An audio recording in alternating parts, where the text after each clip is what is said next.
Chapter 10, Authentication Credentials.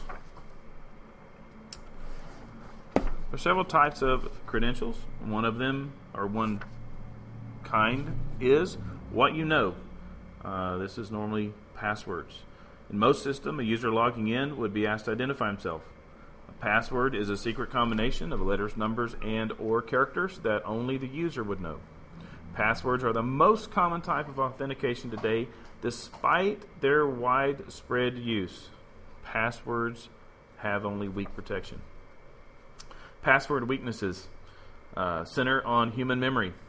Human beings can only memorize a limited number of items. Passwords place heavy loads on a human memory in two different ways. First, long and complex passwords, which are the most effective ones, can be difficult to memorize. And second, users today must remember passwords for many different accounts. Because of the burdens that passwords place on human memory, users often take shortcuts to help them recall their passwords. The first shortcut is usually to use a weak password. The second shortcut is to reuse the same password for multiple accounts. I will not ask for a show of hands.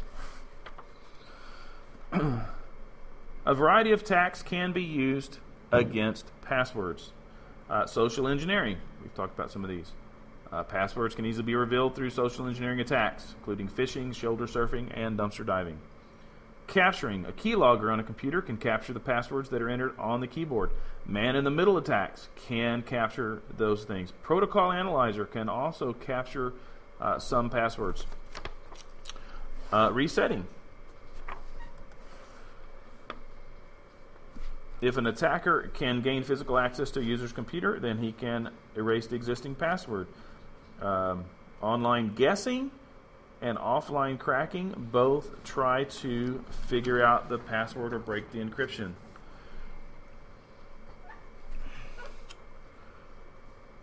There are two steps to defending passwords. They are creating strong passwords.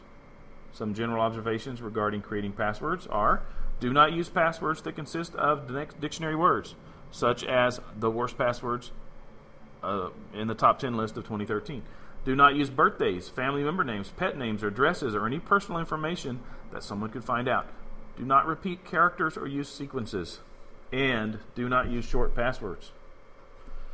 Although a 6-character password has over 308 million combinations, a modern desktop computer can generate 1 million passwords per second. So therefore, a strong password probably needs to be a minimum of 12 characters these days. And you need to manage your passwords well. Good password management includes the following: changing passwords frequently, not reusing old passwords, not writing down passwords, having a unique password for every account you have that has a password. Don't allow the computer to automatically remember your passwords. And do not enter passwords on public computers. Also, never enter a password while connected over an unencrypted wireless connection. One other thing you can do is have a password management application, not a post-it note to keep your passwords. That would be some kind of encrypted vault file. Other kinds of password-like things would be tokens or cards. A token is typically a small device, sometimes affixed to a keychain, with a window display. The token and corresponding authentication server share a unique algorithm. Each has a different algorithm. The token generates a code once every 30 to 60 seconds. When you want to log in, you simply look at the code that's been generated in that 30 or 60 second time period and enter that in addition to your password. They have several advantages over passwords. The standard password are static in nature. They don't change unless the user changes them.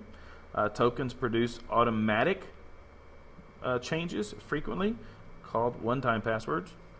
Secondly, a user might not know if an attacker has stolen his password, or if a token is misplaced or stolen, you pretty much know about it. It becomes obvious. There are also cards.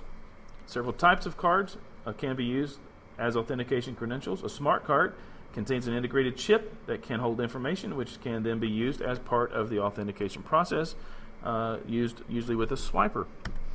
Also, what you are. Standard biometrics use a person's unique physical characteristics for authentication. They use fingerprints or other unique characteristics of a person's face, hands, or eyes to authenticate a user. In fact, fingerprint scanners have become almost a common type on laptop devices. And then there are behavioral biometrics. Instead of examining specific bodily characteristics, behavioral biometrics authenticates by actions the user performs. 3 of these are keystroke dynamics.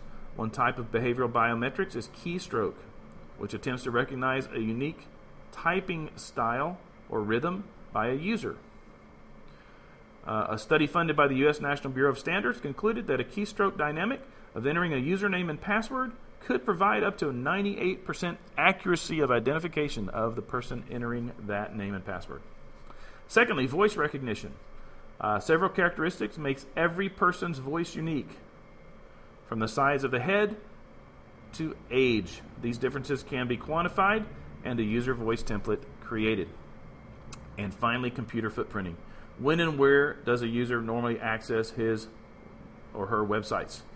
If it's typically from a home computer on nights and weekends, this information could be used to establish a computer footprint of typical access. And we are moving towards cognitive biometrics. These are related to perception, thought processes, and understanding. Cognitive biometrics is considered to be much easier for the user to remember because it is based on the user's experience. This also makes it very difficult for an attacker to imitate. For instance, you might be asked to identify a specific face to get into certain access. We're also moving towards something called single sign-on. Single sign-on or one authentication credential to access multiple accounts or applications. Single sign-on holds the promise of reducing the number of usernames and passwords you have to memorize. Ultimately, as single sign-on suggests, it could be reduced to just one. Windows Live ID is one application of this. Windows Live ID requires a user to create a standard username and password, and when the user wants to log on to a website that supports Windows Live ID, you simply enter that name and password. I've noticed recently that I can sign on to almost anything using my Facebook or Twitter account passwords. This is where things are moving towards. There are also 2 others called one OpenID and one Open Authorization. I believe, however, we're moving much more quickly toward Facebook or Twitter as a universal login. Account management. We need to manage our accounts. Managing the password and user accounts can be accomplished by setting restrictions regarding the creation and use of passwords. Preferred approach is to assign privileges by group.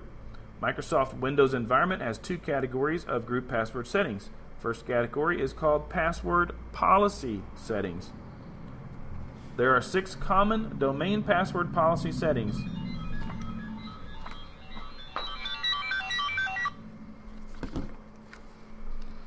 They are enforced password history, maximum password age, minimum password age, minimum password length. Passwords must meet complexity requirements, either enabled or disabled, and store passwords using enabled or disabled.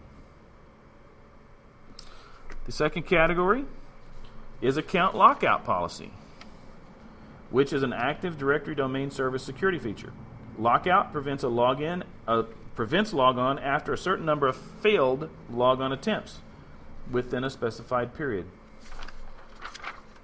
Those settings include account lockout duration, which determines the length of time the lockout remains in place. Account lockout threshold determines the number of failed attempts before lockout occurs. And reset lockout counter after will determine either the length of time or how it gets reset. All those things can be set in Windows. And remember, keep calm and document everything.